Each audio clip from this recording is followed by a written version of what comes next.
मतलब एक ऐसा समय आता है जब standard model of particle physics, quantum field theory, general relativity कुछ काम में नहीं आता। इनकी जो प्रिडिक्शंस है वो गलत साबित होने लगती हैं। For example 10 raise to power -43 seconds just after the big bang, approximately 13.8 billion years ago. Worm holes में जब हम स्टडी करना चाहते हैं, या फिर हम टाइम मशीन बनाने की कोशिश करते हैं, या फिर ब्लैक होल के सेंटर में, तब हमें जरूरत पड़ती है एक क्वांटम थ्योरी ऑफ ग्रेविटी की, और उसके लिए हमें समझना होगा प्लैंक्स कांस्टेंट।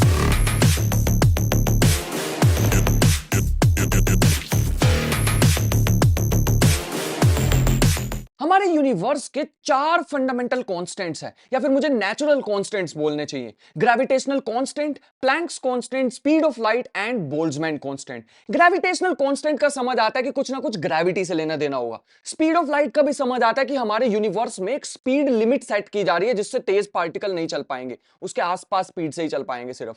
हमें बोल्ट्जमैन कांस्टेंट भी समझ आता है, हमने अपनी 11वीं 12वीं कक्षा में पढ़ा है कि इसका कुछ टेम्परेचर से लेना देना होता है। प्लैंक्स कांस्टेंट का क्या लेना देना हमारे यूनिवर्स के साथ? या फिर मुझे अपने वर्ड्स को चेंज करके बोलना चाहिए, हमारे यूनिवर्स का सबसे ज्यादा लेना देना है प्लैंक्स कांस्टेंट के साथ। एक बड़ी ज्यादा मजेदार पैराडॉक्स से स्टार्ट करते हैं। मान लो तुम्हें अपने रूम में एक पॉइंट से दूसरे पॉइंट तक जाना है, मान लेते हैं उसके बीच में डिस्टेंस है 1 मीटर का। तुम्हें कोई पानी की बोतल उठाने जाना है, तो पहले तुम्हें 100 सेंटीमीटर कवर करने के लिए 50 सेंटीमीटर मतलब मिड पॉइंट कवर करना होगा। लेकिन उस 50 सेंटीमीटर के लिए तुम्हें पहले उसका भी मिड पॉइंट कवर करना होगा, विच इज 25 सेंटीमीटर। उससे पहले 12.5 सेंटीमीटर कवर करना होगा, उससे पहले फिर उसका मिड पॉइंट, फिर उसका मिड पॉइंट, फिर उसका मिड पॉइंट। ऐसे करते करते तुम्हें तो इनफाइनाइटली मैनी स्मॉल डिस्टेंसेस को कवर करना होगा, है ना? ये तो हम सबको पता है कि मैं 1 मीटर तो कवर कर ही लूंगा, बट तुम इमेजिन कर पा रहे हो तुमने इनफाइनाइटली मैनी स्मॉल स्टेप्स को क्रॉस किया है? थोड़ा पैराडॉक्सिकल लगता है ना? एक्चुअल में इसे जीनोस पैराडॉक्स बोलते हैं। मतलब मैंने थोड़ा सा मॉडिफाई किया है, ऑलमोस्ट बात उन्होंने यही बताने की कोशिश की थी। यहां पे ना एक फंडामेंटल दिक्कत है जो मैंने अभी तुम्हें बोला है पैराडॉक्स, उसमें एक्चुअल में यहां पे पहले से ही एज्यूम किया जा रहा है कि जो हमारा स्पेस है ना वो इनफाइनाइटली मेनी टाइम्स डिवाइड हो सकता है, विच इज रॉन्ग।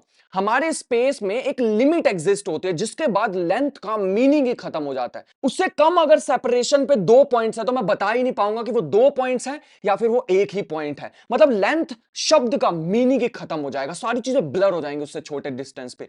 और ऐसे डिस्टेंस को हम प्लैंक लेंथ भी बोलते हैं, which is 10 raise to power -35 metres. I know it's extremely small, but zero नहीं है। ये प्लैंक लेंथ फाइंड आउट करना बड़ा आसान सा है। तुम ग्रेविटेशनल कांस्टेंट, प्लैंक्स कांस्टेंट और स्पीड ऑफ लाइट की ऐसी कुछ पावर रखो सच दैट इनके कॉम्बिनेशन से डायमेंशंस बचे लेंथ के, और जैसे तुम इनकी वैल्यूज डालोगे तो तुम्हें पता लगेगा वो अप्रोक्सीमेट आंसर आ रहा है 10 raise to power -35, which is Planck length. But जो भी है यहां पे इंक्लूड हो रहा है प्लैंक्स कांस्टेंट, और ये कहना बिल्कुल सही रहेगा कि ये हमें कुछ ऐसा बताना चाह रहा है कि हमारे पूरे यूनिवर्स में ना कुछ पिक्सल टाइप एग्जिस्ट करते हैं, या फिर तुम इनफाइनाइटली मेनी टाइम्स डिवाइड नहीं कर सकते स्पेस को, एक लिमिट सेट कर देता है, और वो लिमिट हमारे पास 10 रेज़ टू पावर -35 मीटर्स है। उससे नीचे तुम लेंथ की बात नहीं कर पाओगे। मतलब ये जो हमारे आसपास का सारा स्पेस है, ये जो रियलिटी है, this is nothing but made up of small small pixels. तो प्लैंक लेंथ का यूज करके हम डिविजिबिलिटी ऑफ क्वांटम स्पेस तो डिस्क्राइब कर ही सकते हैं, और मोस्ट प्रोबेबली मेरे according divisibility of space time भी डिस्कस कर सकते हैं। मतलब ये जो हमारे आसपास एम्प्टी स्पेस है, शायद ये भी स्मॉल स्मॉल पार्ट्स या फिर पिक्सल से बना होगा। और क्वांटम लूप ग्रेविटी भी कुछ ऐसा ही डिस्क्राइब करना चाहती है, जो कि आजकल काफी फेमस हो रखी है। ये कांस्टेंट इतना ज्यादा इंपॉर्टेंट है क्वांटम की दुनिया में कि क्वांटम मैकेनिक्स की या क्वांटम मैकेनिकल फिनोमिना को डिस्क्राइब करने वाली जितनी भी इक्वेशंस है उसमें ये कांस्टेंट तो दिख ही जाएगा। चाहे वो E is equal to H nu हो, जिसमें हम एनर्जी और फ्रीक्वेंसी को रिलेट करते हैं, या फिर डी ब्रोगली फॉर्मूला हो, या फिर श्रोडिंगर इक्वेशन हो, और क्वांटम मैकेनिक्स की जान, उसका हार्ट, उसकी बैकबोन हाइजेनबर्ग्स अनसर्टेनिटी प्रिंसिपल, जो कि कंप्लीटली डिपेंड करता है प्लैंक्स कांस्टेंट पे। मतलब जो कि बताता है कि uncertainty in momentum and uncertainty in position दोनों मिला के छोटी नहीं हो सकती प्लैंक्स कांस्टेंट से। इसका मतलब है प्लैंक कांस्टेंट बहुत छोटा, extremely close to zero, but it is not zero.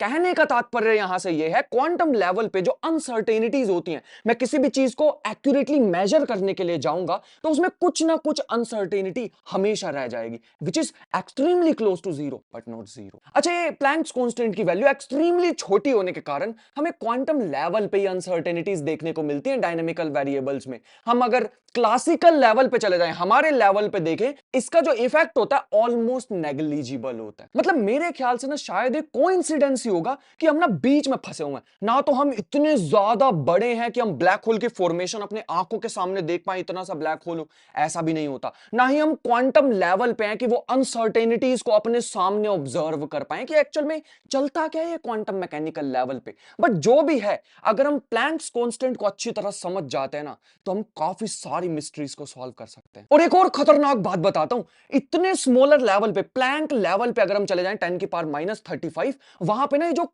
Space time है ना, अपने आसपास का ये जो स्पेस है, ये बड़े कॉम्प्लेक्स स्ट्रक्चर में बदल जाता है, जिसे क्वांटम फोम भी बोलते हैं। और इसे अचीव करने के लिए ना हमें बहुत हाई एनर्जी के कोलिजन करवाने पड़ते हैं फंडामेंटल पार्टिकल पे। बट इतने हाई एनर्जी कोलिजन्स का रिजल्ट होता है क्वांटम ब्लैक होल्स। ये मैंने अपने टाइम मशीन वाली वीडियो में डिटेल में डिस्कस किया था। अच्छा, अब मैंने क्वांटम लूप ग्रेविटी का तुम्हारे सामने जिक्र करा है, तो स्ट्रिंग थ्योरी भी आनी चाहिए उसकी राइवल। एक्चुअल में जो स्ट्रिंग थ्योरी की जो स्ट्रिंग्स होती है ना, उनका साइज लगभग प्लैंक लेंथ के इक्वल होता है। और ये जो स्ट्रिंग्स का इतना छोटा साइज प्रिडिक्ट किया जाता है, इसी के कारण ये जो थ्योरी है ना अभी तक टेस्टेबल नहीं है। और नेक्स्ट हमारे पास डिस्कशन में आता है प्लैंक टाइम। मतलब time taken by light to travel one Planck length is called Planck time, which is 10⁻⁻43 seconds approximately. But तुम एक बात समझो ध्यान से, जब हम बहुत ही ज्यादा स्मॉलर लेवल पे चले जाते हैं ना, तो जो टाइम जो हमें स्मूथ लगता है, एक फ्लो की तरह लगता है, एक टाइम है ना, पास्ट से प्रेजेंट से फ्यूचर, एक्चुअल में डिसकंटिन्यूअस हो जाता है। ये भी छोटे छोटे पार्ट्स में ब्रेक हो जाता है।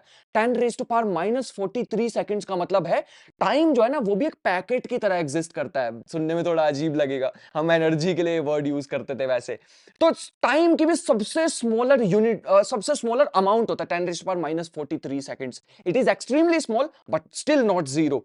और इससे छोटा अगर टाइम की बात करूंगा, तो जो टाइम का मीनिंग होता है ना, जो हम टाइम टाइम टाइम जैसा वेरिएबल यूज करते हैं, वो मीनिंग ही खत्म हो जाता है। और सबसे अजीब बात तो ये है, क्वांटम लूप ग्रेविटी इतनी ज्यादा मिस्टीरियस और इतनी ज्यादा अजीब सी है ना, वो ऐसे कहती है कि हम टाइम की जगह कोई और भी वेरिएबल्स यूज कर सकते हैं, जो टाइम जितना कॉम्प्लिकेटेड ना हो, बट ऑलमोस्ट सारी चीजें डिस्क्राइब कर दे जो टाइम करता है। मतलब अ यूनिवर्स विदाउट टाइम, जिसके बारे में तो डिटेल में वीडियो बनानी बनती है आने वाले फ्यूचर में। बट अगर टाइम एग्जिस्ट करता है, तो उसका सबसे छोटा पार्ट होगा 10⁻⁻43 सेकंड्स। और नेक्स्ट हमारे पास आता है प्लैंक टेम्परेचर 10⁻32, मतलब एक के बाद 32 जीरोस, केल्विन। मतलब मैं एक ऐसी सिचुएशन की बात कर रहा हूं जब वेवलेंथ ऑफ रेडिएशन है ना, वो प्लैंक लेंथ के इक्वल हो जाए। और ऐसे टेम्परेचर पे, मतलब we have no theory to explain temperature greater than this 10⁻32 kelvins. मतलब कुछ बहुत ही ज्यादा अजीब थ्योरीज ऐसा प्रिडिक्ट करती हैं, अगर यूनिवर्स में कहीं भी प्लैंक टेम्परेचर जितना टेम्परेचर एग्जिस्ट करता होगा,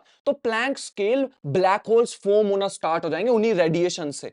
और साथ ही साथ वो इवेपोरेट भी होते रहेंगे ड्यू टू हॉकिंग्स रेडिएशन। धीरे धीरे अपनी सारी एनर्जी लूज करते रहेंगे, फिर से बनते रहेंगे, फिर से अपनी लूज करते रहेंगे एनर्जी। वेट वेट वेट, ऐसी जगह हमने ढूंढ के बाहर से एनर्जी देनी स्टार्ट कर दी, तो जो अभी मैं टेम्परेचर की बात कर रहा था, वो टेम्परेचर डिक्रीज होना स्टार्ट हो जाएगा। इसका रिजल्ट होगा बड़े ब्लैक होल्स, जिसका हॉकिंग टेम्परेचर भी कम होगा। साधारण भाषा में बड़ी ज्यादा खतरनाक दिक्कत। At the end Planck energy 10⁻⁹ joules. कुछ थ्योरीज ऐसा सजेस्ट करती हैं कि जैसे स्पीड ऑफ लाइट सेम रहती है हर एक ऑब्जर्वर के लिए, वैसे ही 10⁻⁹ जूल्स ऐसी एनर्जी है, ऐसा अमाउंट है, जो कि हर फ्रेम ऑफ रेफरेंस में इनवेरिएंट रहने वाला है। कंफ्यूजन हुई ना?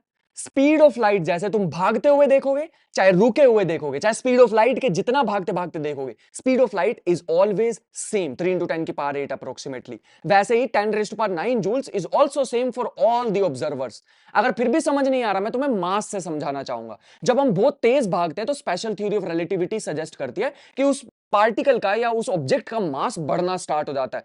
मान लो मैं एक इलेक्ट्रॉन को एक पार्टिकल एक्सेलरेटर में घुमाना स्टार्ट करूं, और उसको स्पीड ऑफ लाइट जितना तेज, ऑलमोस्ट स्पीड ऑफ लाइट जितना तेज, 99.9999% तेज मैं भगाने की उसको कोशिश करूं, तो धीरे धीरे उसका मास बढ़ने लग जाएगा। जैसे जैसे मास बढ़ेगा, मैं उसको और एनर्जी दूंगा, तो वो फिर से मास में कन्वर्ट होता रहेगा। इसका मतलब है वो पार्टिकल जो है ना, इलेक्ट्रॉन, वो भारी होता रहेगा, इसलिए उसको और आगे बढ़ाना इज नेक्स्ट टू इम्पॉसिबल। मैं और ज्यादा एनर्जी दूंगा, मैं इनफाइनाइट अमाउंट ऑफ एनर्जी दूंगा, तो उस पार्टिकल का मास इनफाइनाइट हो जाएगा, तो मैं उसको और ज्यादा तेज घुमा ही नहीं पाऊंगा। ओवरऑल मैं ये कहना चाह रहा हूं जो मास है ना वो इनवेरिएंट नहीं है। ऐसे ही E equal to M C square में energy in general is not invariant, सबके लिए अलग अलग हो सकती है an amount of energy, but 10 raise to power 9 joules एक ऐसा स्पेशल नंबर है जो सभी ऑब्जर्वर के लिए सेम रहने वाला है। तो ये थे कुछ important things involving Planck's constant. देखो अब आने वाली वीडियोस में ना तुम परेशान ना हो, इसीलिए ना मैं तुम्हें एक सीक्रेट बताता हूं। फिजिसिस्ट ना समटाइम्स फिजिक्स की इक्वेशन को इजी बनाने के लिए ना कुछ